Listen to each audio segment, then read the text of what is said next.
and welcome to the Manthology Show, life by three white guys in their 30s. In today's episode 19, mind you, sunglasses, recognition, and surfing down under. Josh and Derek, welcome to the show.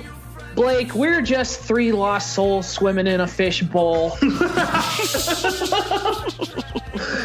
Year after year. Year after year. Gentlemen, how are you? Terrific. Good. Yeah, good. Josh. Sir. It's your turn to plug. I've been plugging on this whole time. Why don't you plug away? You get in there and plug. I can't tell you guys enough. Open up your computers, get on your iTunes, okay? Search for us. You've probably already got us, okay? Give us some ratings, okay? This is what we need. We're trying to get to 100 ratings and spread the word. It's not like we're asking for an arm and a leg here, you guys. Just go to Honestly, the thing it's a very simple thing. You know how much time Just go to iTunes and give us a rating. You know, you waste so much time throughout the day. Why don't you spend 5 seconds to do something that's actually productive and helps another human being? You could have done it twice already since we've been talking about it. That's right. And this is why Blake always does the plug, because Josh and I just berate people. I like it. I'm entertained. I got a little bowl of popcorn back here. I'm just like, enjoying it. It's time for a little tough love here, all right? I know, I see the numbers. I know how many people listen and how many people rate, and that's not listen. I know you're hiding there behind your computer screen or whatever device you're listening to. I can see you, all right? I know you're there. Click the freaking rating button. It doesn't take a lot of time to do that. Yeah, honestly. Good. Now let's get to the show. All right, well, let's get to the meat of this here show. Also, Twitter, Facebook, get in touch, send us an email. Yes. 2016, you guys know the drill. And support us, manthologyshow.com. Thank you for the current patrons we have. You've been sticking with us through thick and thin, mostly thick, and we appreciate it. And if you like what we're doing, add to the tip jar if you would. Shout out a couple shekels. Yeah. So a fun thing related to the plugging of the show, we get some email, I guess a couple weeks ago. Your lovable old Manthology Show was a top featured podcast on the iTunes homepage. That was exciting. Hey-oh. So at least thanks to the freeloaders out there that aren't rating. Hey, how did you guys spend your royalty checks? No, I thought it was cool though. Obviously, some dude that listens to a lot of podcasts at Apple Cupertino headquarters thought that this was notable enough to share and promote it and publicize it on their podcast homepage. So thanks, thanks, faceless editor, for doing that. And it was actually Tim Cook, Blake. Oh, okay. Old Timmy boy loves it. Tim yeah, Cook, he was like, love this show. These guys are great. I'm gonna do a PowerPoint about it.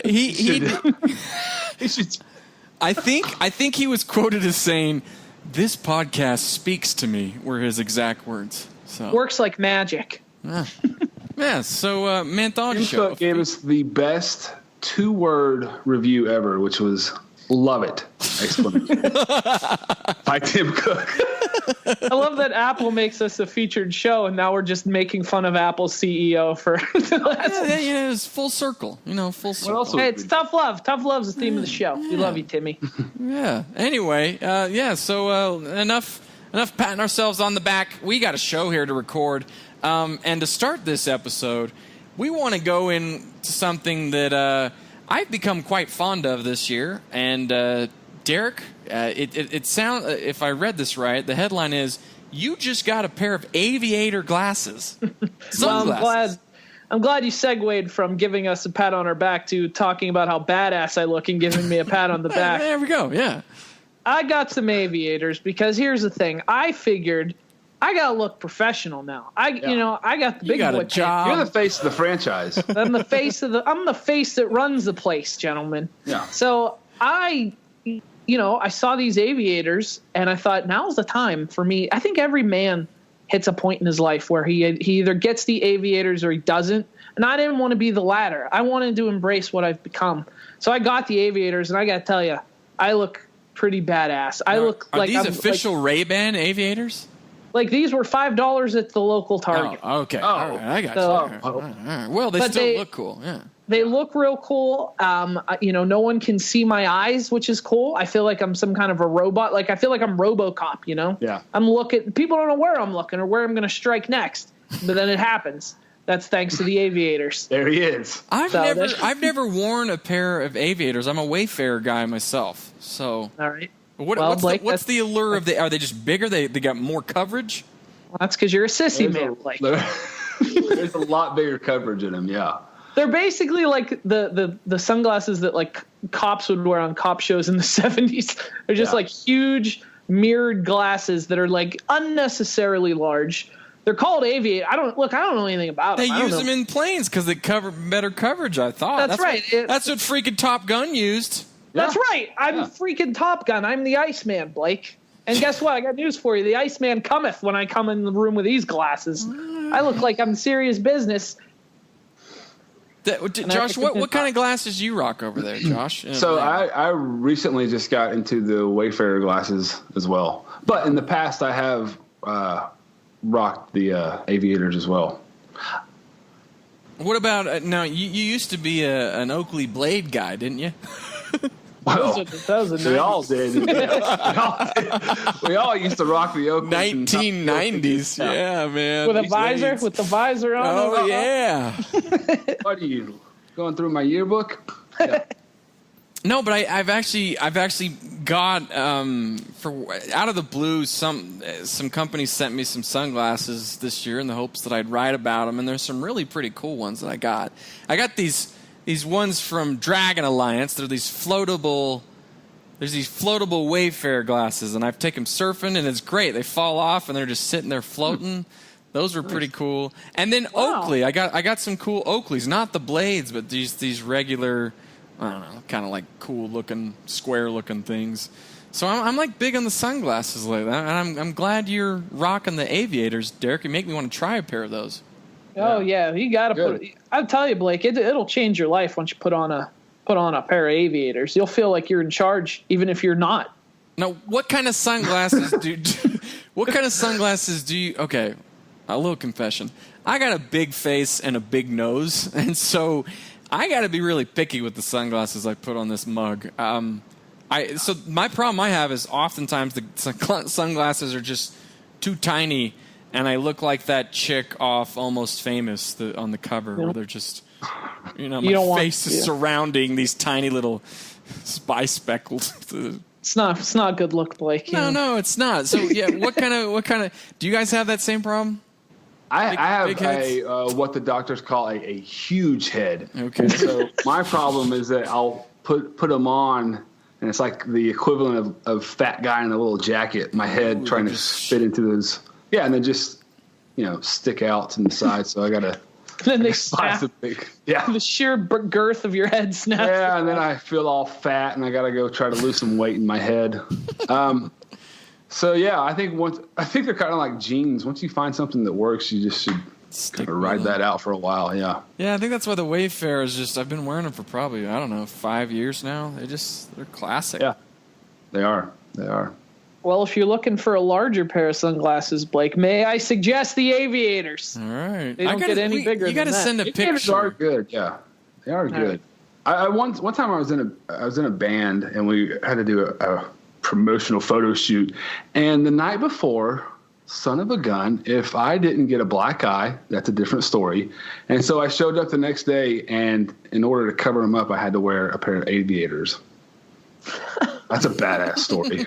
That's badass. So there's this great quote about sunglasses. Jack Nicholson. Any fans of Jack Nicholson in the room? Of course. Okay. Of course. He's the ultimate man. He is an incredible actor. He appears to be a bit of a jerk face sometimes. I don't know. Maybe, I don't know. But in terms of his acting, totally awesome guy. I'm sure he's a good guy. But it's funny when he goes to the Lakers games. Every time you see Jack Nicholson, he's wearing sunglasses. It could be at night. The man just is not seen in public without sunglasses. So years ago, I think some Hollywood reporter, they asked, like, Jack, you're always wearing glasses, even at night, indoors. What's the deal? And he says, I'll paraphrase, but he says something to the effect of, look, if I'm not wearing sunglasses, I'm just another old man. But if I'm wearing then he goes, if I'm wearing sunglasses inside, I'm Jack Nicholson. And so I thought it was like pretty cool. Like, yeah, it's like, it is. Yeah, because it's like, who does this guy think he is? He's like, oh yeah, he's Jack Nicholson. He can do it. So that's right. Yeah. Well, see, that's an interesting point. So Jack can pull that off, but yet every time I see Bono wearing those little girly colored shades, I always want him to take them off his face. He can't pull a Jack Nicholson, is what I'm saying. No, I think okay, you're fair enough. He's not Jack Nicholson status, but I guess I'm so used to it that I've never even seen that dude without glasses. So I don't know what color his eyes are. I don't either. And he claims, Josh, that he has super sensitive eyes. I don't entirely believe him, but that's what he claims. Oh, so it's medical? That's what he's claiming. That's what he's claiming. Oh, well, then I feel like an ass. Sorry. Maybe well, then carry on. Carry on. Yeah. Tear the poor man's glasses off, he'll collapse on the ground screaming in pain. Way to go, Josh. No, it's funny, though. I do feel like wearing sunglasses is conditioned because, when I was a kid, I never did it. None of my kids do it. And we go outside and I'm blinding in the sun and they're totally fine. Yeah. And I feel like, the more you wear them, you just get sensitive without them. Is that your take? I'm sure it is. I won't leave the house without them. I'll be honest. I'm just wearing them because I look badass. I don't really care about the actual benefit of it. Okay. I'm just doing the Jack Nicholson thing. I look real cool. But you wait, Derek. You're gonna get reliant upon. You're gonna get reliant. That's what I was just saying. Maybe I gotta wean off a little bit.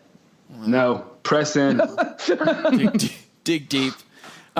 Speaking of sunglasses, I used my sunglasses quite often on a recent trip to Australia, dudes. Down under. Hey-o. The Manthology Show World Tour continues. The world premiere. Yeah, I went to Australia. I was doing a story on Australia, and a couple highlights. Well, I got so many good segues for this next segment. Seriously. I went surfing, and I didn't get eaten by a great white shark, and that was the highlight. I was going to ask if I was definitely going to. I'm good. It's good to hear. I was going to ask if that had happened. No, I dodged. I dodged a bullet. But I'm here.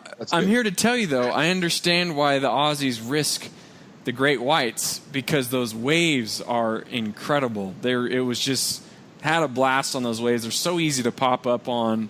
I rode my first point break. Hey-o! Oh. Yeah, it was like a 10-second surf ride. It was exhilarating. It was amazing. It was wonderful. Old Bodie snow over here. Yeah, it was like a 50-year storm, man. I had to go down there for it. Yeah, so, the surfing was great. And then I went on this acrobatic plane ride. It was this 380-degree glass canopy plane ride, just me and the pilot. He's this trick pilot. It's like he flies Red Bull planes, dude. So we go over Sydney Harbor, and I've got the GoPro footage to prove it.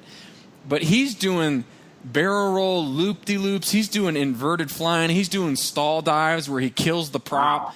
And it's like I got a little sick. Like you see in the footage, like I'm getting a little nervous. I did 4 Gs and 1 negative G on that flight. It was crazy. Wow. Crazy. Tip of the hat to Blake. Yeah. So that was the most manly thing I did this week was surf Australia. Didn't get eaten by a shark, and then I did 4 Gs in a trick airplane over Sydney Harbor. I think if I were you and when he got to the part where he killed the engine, I think I may have probably pooped myself a little bit. Josh, here's the thing: when you're doing those tricks, the alarm is beeping. It's just going beep, beep, beep, beep, beep, beep, beep. So he didn't tell me that. So it's like, should this be going off? I mean, so that adds to my nervousness and anxiety a little. And you can see my face, like I'm smiling. Ha, ha, ha, ha. And he made me put on this flight suit. Laughing on the outside? Yeah, great. Crying on the inside. Yeah, but he put me in this flight suit, which was really cool. And he was wearing aviators, by the way, Derek, and he looked awesome. Amir was his name. Damn right he was.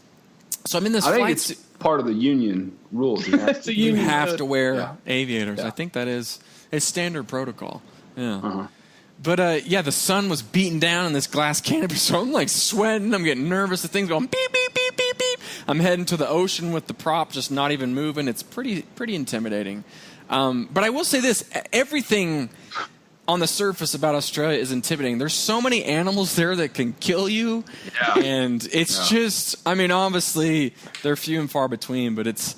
I remember going. I mean, I'm flying over there. I was like, geez. I was reading the story. It's like, it's got the most deadly snake in the world, deadly spider in the world, great whites everywhere, crocodiles, Tasmanian devils. What else, dude? I mean, it's just killer kangaroos. And they'll steal your babies too. Yeah, they will. Dingoes. They got dingoes down there. Jeez. Yeah. It's just. Is Australia the manliest country on the planet? It sounds like it may be. I mean, like it is. Yes, it may be. It very, very may well be. I think that's it's up there. It's certainly in the fight. And in fact, that gives me a good idea, Derek. Maybe we should do in addition to our show 20 man draft that is coming up next episode, which we need to do. Man draft next episode. We need to do a country fight off of like most manly country, and Australia has certainly got to be in the mix. Man, Australia's got to be in bracket A as far as I'm concerned. What other countries will make that short list? Obviously, Sweden. Really? Yeah, the Vikings. I was being sarcastic, but I think the Vikings are from Norway. I would maybe put Norway in there. I don't know. We'll hash it out in a later episode. But yeah, Australia was a wonderful place, and I can't wait to go back. It's one of those places that is certainly top of the list in terms of most affecting places I've visited in my short life. It's Derek, top of my list in terms of where I want to go. It's like number one for me. It's great. Can't speak highly enough of it. Now you went on. Well, I think it's a pretty darn manly country as well. Germany recently. Is that right? Mm-hmm. That's correct. I went to Denmark for a few days, and then I took a train from Denmark down to Germany for a few days. I saw a little bit of both countries, which was awesome. Now, what were you doing in Deutschland? So there's this thing in Germany. Wacken.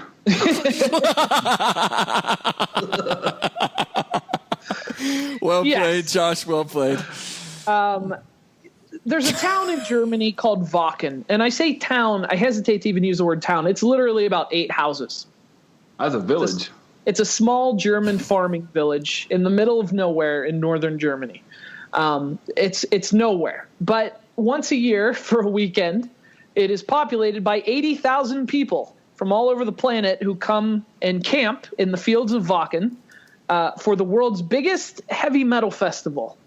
It's called the Vacant Open Air, and it is it's an annual thing. All the biggest metal bands in the world tend to play Wacken, and it's 3 days of metal music and metal culture and camping, and there's just so much beer. It's unbelievable, but it's an amazing time. Wacken it's a fantasy land come to life. It's a really crazy place. The video you posted really good great. video, by the way. Yeah, really great Very video. good. If you haven't seen the video, Derek's video, his review of Wacken, check it out. It's a really good. Very good. Yeah, thanks for posting that, Derek. It inspires me. I want to do, because I feel like I'm going to all these great opportunities for work, and I need to do some more segments like this. So you've inspired me. I'm gonna do a little Manthology video file. Nice. Yeah, nice. on my next trip. Yeah. By the way, for listeners who don't know, we do have a YouTube channel where we post videos once in a while, and that's where this is. So you can find it. It's also on Manthologyshow.com. But yeah, we also have a YouTube channel. Now, unfortunately, I wasn't able to make it to this year's festival. Last minute. It just didn't work. The wife and I, she was crushed. We had been looking forward to it and planning it. Well, since the previous year's festival ended. Who headlined this year's festivities? Well, yeah. So this year's big headliner was Iron Maiden. Yeah. So every year at Wacken, I mean, it's 3 days, and there are bands that play. It's literally bands almost all day. I think the bands stop at 4 a.m, but then they start again at like 9. So there's only like 5 hours. That's the crap slot right there. Yeah. Hey, when are we playing? 9 a.m. on Saturday. Wait. So, Derek, let me get this straight. Isn't Iron Maiden like 70 years old? They're in there. I think they're probably in their 60s, their 50s or 60s. Yeah. But they are. Have they aged? Have they aged well? Oh, they're great. They were one of the best bands of the whole festival. Wow. But that's the cool thing about Wacken is, during the day, everyone's all split up because there's like 8 different stages, right? Yeah. And the festival grounds, which are called the Holy Lands, the Wacken Holy Land, are huge. So like you could be at one stage the whole way across the festival seeing this band while this band is playing over there. All the 80,000 people are all split up during the day. But then at the end of the night, everyone gathers for the big headliner of that night. And especially the first night. Friday night's the big night. That's where the headline band goes on. And this year it was Iron Maiden. And they were unbelievable. Derek, is it safe to say, is Europe the epicenter of metal? Yeah, in a lot of ways it is. The metal is much bigger over there. And there's more of a mainstream cultural appreciation for it than in the States. Okay. Yeah. What's the big metal hotbed in America? What's America's equivalent of Wacken? There's a festival in Maryland now called Maryland Death Fest. Okay. It's trying to be America's answer to the European metal festivals, but it's the cool thing is like Wacken. There's so much history there, and it's cool because you're in a field in Germany, right? But like Maryland Death Fest, it's a parking lot in Baltimore. It's not the same thing. So they're trying, but Europe has a bunch of festivals like Wacken. It's just Wacken is the king of those festivals. Is there a lot of debauchery at Wacken? Good Lord. There are people. Hard yes. That's a hard. Like I think there are people who don't see any bands. I think there are people who go and just hang at the tent and just participate in the environment. There's the Holy Lands are so big and there's so many different villages within the Holy Lands. So one of the really cool ones is the Viking village.